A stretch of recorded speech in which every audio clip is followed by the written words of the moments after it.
Pán predsedajúci povedal, že začíname odborný program, ale toto sa na odborný program nepodobá.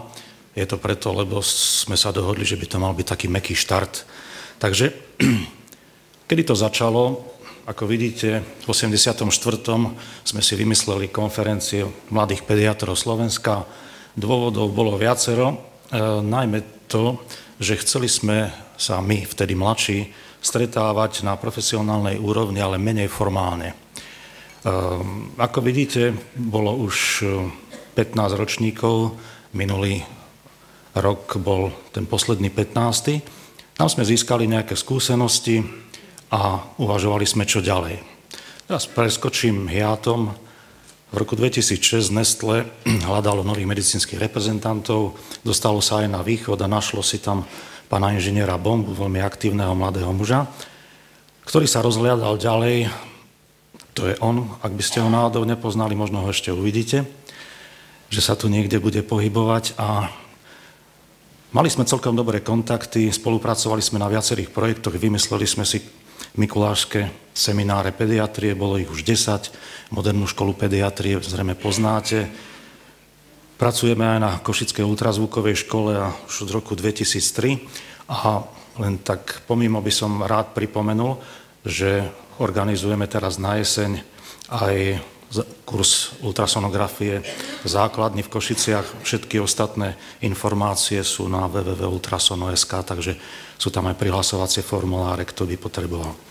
Samozrejme, že tie krídla, pod ktorými bol, pod Nestlému, boli málo, takže založil si, alebo teda rozšíril svoju firmu Pamidu o kongresovú činnosť a vymysleli sme si ďalší projekt, na ktorom práve ste.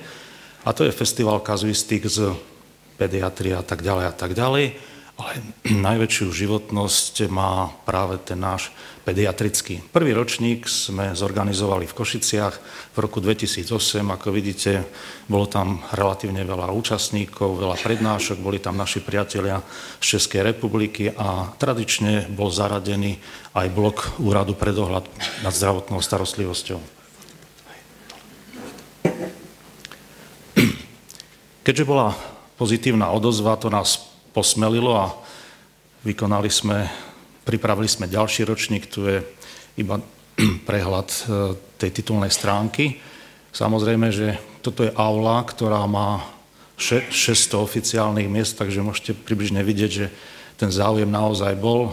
Tu je jedna z prvých ocenených, pani primárka Sabadošová v tom čase.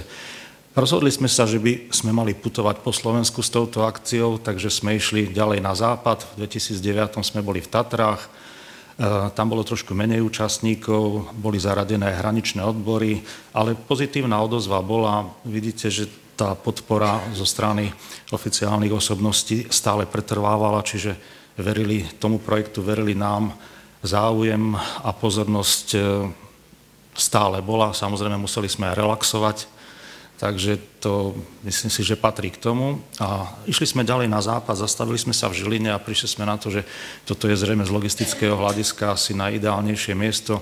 Vidíte počty účastníkov, ocenenia a tak ako aj pani riaditeľka hovorila, budovala sa tá tradícia, že na konci marca si treba do kalendára dať kazuistiky.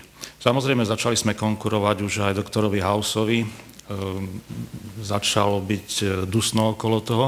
Nakoniec sme to ustáli, vedeli sme sa aj zabávať a keď si pozriete, že bolo pred 12 a všetci sú ešte triezvi, takže tam bolo aj veľmi veľa rôznych diskusí. Takže ďalší ročník ostal v Žiline, na tom Slovenskom pediatrickom kongresovom nebi sa usadila táto akcia. Ako vidíte, počty účastníkov sú stále vysoké. Zazneli tu nádherné veci, určite si spomínate, ak potkal potkan potkana a podobne, práve vchádza autor. Takže páni fúzatí vždycky bedlivo sledovali aktivity prednášajúcich a intenzívne diskutovali. Medzi nami vidíte človeka, ktorý mal zatiaľ najviac aktívnych účastí, spolu 27, takže my mu blahoželáme k tomu a bude ocenený zajtra. Samozrejme, že v kuloároch sme pripravovali ďalšie ročníky, aby to nikto nevedel, že kedy to bude, a bol 5. ročník znova v Žiline. Veľa účastníkov, samozrejme ceny boli 6. ročník znova v Žiline, boli interaktívne prezentácie, zaradili sme aj webové prezentácie, to znamená celý rok si môžete pozerať komplet celé prednášky na webovom rozhraní a pripomenúť si, čo ste napríklad nestihli alebo by ste chceli stihnúť. 7. ročník, ten bol zatiaľ posledný, bol pred rokom bez jedného dňa, takže čo nás veľmi potešilo a čo je vidieť aj tu, že sa zvyšuje účasť najmä mladších ročníkov a to nie, že by sme nemali radi našich kolegov, ktorí sú v našom veku, ale ide o to, že po celom Slovensku je problém s lekármi, špecialistami, ktorí sú mladší pod 40 rokov, takže toto ukazuje na ten fakt, že snáď sa v tej pediatrii niečo deje. Tí mladí ľudia, vidíte, stále sú tu, my sa tomu tešíme. Všetci významní predstavitelia pediatrie vždycky participovali a držali palce tomuto podujatiu, čo nás tiež posilňovalo a posmelovalo ďalej. Naši kolegovia, ktorí pracujú v zahraničí, tiež prišli sa podeliť so svojimi skúsenosťami. A toto je sobota v jeden deň. Teraz sa pozrite, koľko je tu ľudí. Ja som si pozrel na markíze v tom čase, aké bolo počasie. Takže tu bolo krásne teplo a vnútri bola plná sála, čo nás teší, že sme pripravili program, ktorý vás zaujíma. Samozrejme, ocenenia sú prichystané, budú aj tohto roku, môžete hlasovať, vedecký výbor ocení podľa svojich kritérií. Niektorých z vás sme radi, že vám urobíme radosť popri tom. A samozrejme večer nebude ľudový tón, ale bude tá retroparty. Niekedy to dopadne aj tak dúfam, že aj tento večer bude podobný. Samozrejme dajú sa vymieňať rôzne skúsenosti v kuloároch, aj odborného charakteru. Tak sa potom rozlúčime, pôjdeme domov a